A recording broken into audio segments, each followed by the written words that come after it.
Chapter 217 of Shrimadbhagavatam. Jarasandha is deceived.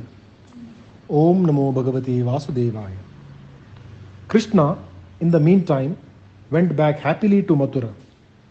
Balarama and he were now busy destroying the Mlecha army brought by Kalayavana. The army did not know that their master was dead, and while they waited for him, they were destroyed.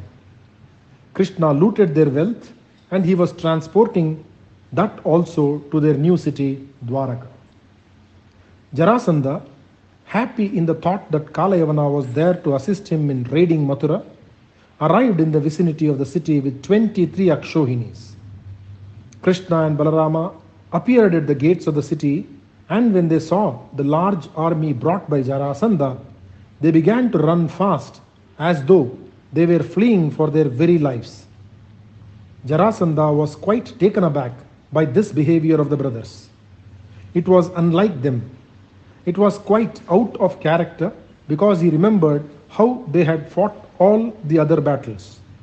This sudden cowardice was unexpected. However, there was no time for him to speculate on this change in Yadava brothers. He saw that they were without weapons and that they were running away from him as fast as their legs could carry them. He gave them chase seated in his chariot, and his army followed him. The chase went on for a long time. The two boys could be seen all the while, and they finally reached the foot of the mountain by name Pravarshana. It was always wet with rain since Indra was partial to this mountain. Krishna and Rama ran to the top of the hill with their steps covering the slopes fast. Suddenly they disappeared from the view of Jarasandha. A search party was formed, and the Magadhav himself tried his level best to locate the hiding place of the youngsters. He could not. He said, "They should not escape from me. Surround the mountains on all sides. Place dry wood and set fire to the forest growing on top of the hill. Let my enemies burn in the conflagration, and so let me wipe the tears of my daughters who suffered widowhood because of them." The fire roared on all sides and from the side nearest to the sea. Rama and Krishna jumped down on the ground. From there, without being noticed by the enemy, went safely to the city Dwaraka. Om Namo Bhagavate Vasudevaya. Shri Krishnarpanamastha. Chapter 218 of Shrimadbhagavatam, Kalayavana's story. Om Namo Bhagavate Vasudevaya. Parikshit interrupted again and said, "My lord, why did Krishna lead Kalayavana into the cave wherein Muchukunda was sleeping? Why did he make the king of the solar face burn him when he could have killed him himself?" Krishna could have done it easily considering the number of asuras whom he killed even when he was a child. Please let me know the reason for this maneuver of Krishna, because there must have been a reason. Shuka Brahma said, "Your guess is right. It is a long story. There was once a large gathering of the Yadavas. Two great rishis, Shayala, the family priests of the Yadavas, and Gargya, another great man, were both there. While the conversation was going on, there was suddenly an argument between the rishis. The talk became heated, and before anyone could intervene, Gargya said that he had been insulted by Shayala, and the Yadavas wanted to know what exactly were the words spoken. Gargya said, "He called me a eunuch." Thoughtlessly, the Yadavas laughed, and this incensed the rishi all the more. He walked out of the hall. He went straight to a mountain top and performed a severe tapas to please Lord Mahadeva. 12 years passed, and the Lord, pleased with his devotion, appeared before him and asked him what he desired. Gargya said, "I want the Yadavas to be punished.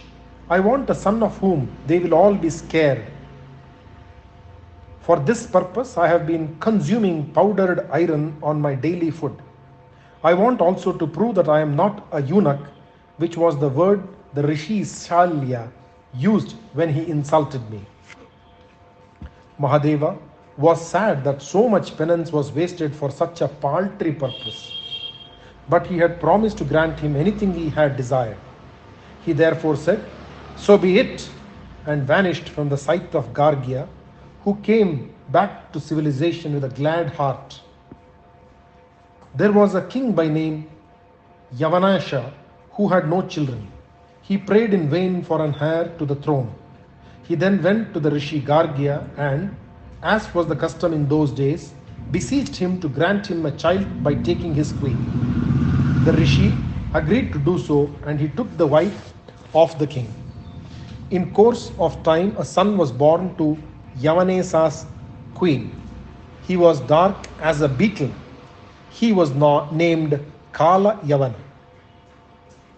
Krishna could easily have killed Kala Yavana, but he had to fulfill the prophecy that the Yadavas would be afraid of the son of Gargya. That was why he built the city by name Dwaraka. That was the reason for his leading the ill-fated Kala Yavana to the cave where Muchukunda was sleeping, so that he could be the one to kill the king. Also, Krishna wanted to grant moksha to Muchukunda, who had been sleeping so long. The many kings whom the Lord had promised to destroy had to be killed one by one. Kamsa led the long procession of the kings who were killed. Kalayavana was the next to go. Before he went back to the glory that is his, the Lord kept his promise to Mother Earth, and one by one, and all together, the sinful kings were sent to the abode of death by Krishna. Some he killed himself, and some he made others kill. In the Kurukshetra war, the main purpose of his birth, Krishna was just the charioteer of Arjuna, and he made a promise that he would not touch a single weapon, and that was the occasion when he destroyed almost the entire Kshatriya clan. Strange are the ways of the Lord.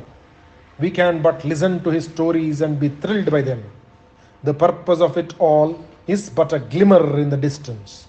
But we are almost always in the dark as to the why of many things. Om Namo Bhagavate Vasudevaya. Shri Krishnar Padamast. Chapter 219 of Shrimadbhagavatam. Rukmini, the princess of Vidarbha. Om Namo Bhagavate Vasudevaya. The country called Vidarbha was ruled by a king named Bhishmaka. He was a good man, saintly, God-fearing, and ever interested in doing good to others.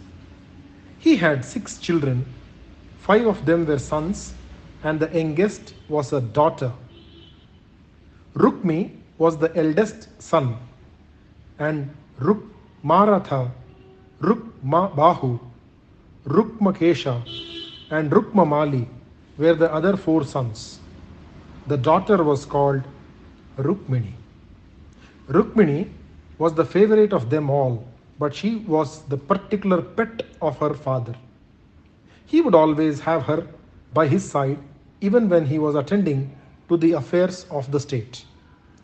The little girl would sit on the same seat with him, and with her wide eyes would look at everyone and everything. She was the darling of the palace, and her will was never thwarted. She was such a pet of everyone that they waited on her like servants. King Bhishmaka was a saintly man, and he reveled in listening to the words of saintly men. He would spend days and months in the company of rishis and the other holy men who would visit him often. He would listen for hours together on their discourses on Vedanta and on similar topics, and all the while Rukmini too would sit by his side and listen to all of it. One of the frequent visitors was Narada, the son of Brahma. Every time he came, he would sit and talk about Krishna. The old king Bhishmaka had heard again and again about the prowess of Krishna, his handsomeness, his sweet nature, his love for those who were devoted to him, his divinity. The king was never tired of listening to the many qualities of Krishna, nor was Narada ever tired of relating them. All the while, Rukmini would sit by the side of her father and listen to the words of Narada. Years passed, and from being a child, Rukmini had now grown up into a beautiful woman, and her father had to think of her marriage. To him, Krishna seemed to be the perfect choice. He would be the ideal husband for his darling child, Rukmini. Rukmi was the eldest son, and the king spoke to him about the ideas he had about the marriage of Rukmini. He said, Rukmini's wedding has to be performed soon. She has grown into womanhood. My son, I have chosen a good husband for her. So you have saved me that trouble, said Rukmi with a laugh. Who is it, father? Krishna, the son of Vasudeva, said the king. Before he could finish the sentence, Rukmi sprang up from his seat and shouted, What? Are you mad, father? Krishna, indeed. I will not allow such a thing. Rukmi was a great friend of Jarasandha and Kalayavana, who had died during the last siege of Mathura. His other friends were all of the same caliber as these two: Paundraka, Viduratha, Salva, Dhantavakra, and Shishupala, the son of Dhamagosha. All of them were confirmed haters of Krishna and Rama. The words of Bhishmaka naturally incensed Rukmi no end. He went on, Father, my sister is the princess of the kingdom of Vidarbha, and this man you have chosen is not even a vassal king. He was a cowherd in his early days, and then he killed Kamsa by foul means. Even then, he did not have the courage to take the throne. Like a tiger covering itself with the skin of a cow, he assumes humility and makes the old man Ugrasena the king. Does he think he is deceiving anyone by this show of great respect for the elders? He is a low-born man, and he assumes roles which do not suit him. I know that he is far inferior to us in position, in wealth, and in everything. I do not approve of Rukmini being given to him in marriage. I will not countenance it. Bhishmaka was unhappy at the words spoken by his son. He tried to speak, but his son would not allow him to. The old man had to agree to the words of his son, and he said, If you do not approve of my choice, who then do you think is worthy of your sister? Rukmi said, I have decided long ago that Shishupala, the son of Dhamagosha, should be the groom for our fair Rukmini. Bhishmaka did not approve of the suggestion at all. He knew about this Shishupala. What an arrogant and vain man he was, but he could do nothing about it. He therefore agreed to the marriage between the two. Happy in the thought that his father was easy to manage, Rukmi made haste to make all arrangements for the wedding of his sister with his friend. Om Namo Bhagavate Vasudevaya. Shri Krishna Arpanamastu. Chapter 220 of Shrimadbhagavatam. Rukmini sends a messenger. Om Namo Bhagavate Vasudevaya. Rukmini was heartbroken. For days and years, she had been hearing the stories of Krishna, and she had given her heart to him long ago. She had chosen him as her lord, and when she heard from her maids that her father had decided to give her to Krishna, her thrill was great. But she now realized that her dream might have to end as just a dream and nothing more. She remembered the words of Narada, who told her about the beauty of Krishna, of his great bravery even as a child, of his magnetism which drew everyone to him and made slaves of them, of the many lovable qualities which had enslaved her young heart. The decision of Rukmi seemed irrevocable since it had always been the rule in the house that his words had to be obeyed. Rukmini thought to herself, "My brother has made up his mind about who should be his brother in law. He has not even thought of asking me if I approve. As for the Lord whom I have chosen, surely he must have known how it is with me. He knows everything. How could he not know that Rukmini has chosen him as her Lord since long ago? Knowing this, he has not made any attempt to take me. Evidently, he does not love me and he loves some other woman who is more fortunate than I am. I have been told that he was loved by so many women when he was in Brindavan. What shall I do now? I cannot touch another man even with my thoughts, since my heart is given to Krishna. I will marry him, or else I will give up my life. I am not able to tell my mother or others about this, since it is considered improper behavior on my part. I have, however, made up my mind. There is only one way open to me. I will have to tell him that I love him and ask him to save me. I have been told that he has never abandoned those who have surrendered themselves to him. Shyness has no place where the situation is so critical. I will send word to him to save me from this danger. If he does not do so, I will kill myself, but I will never accede to my brother's wishes."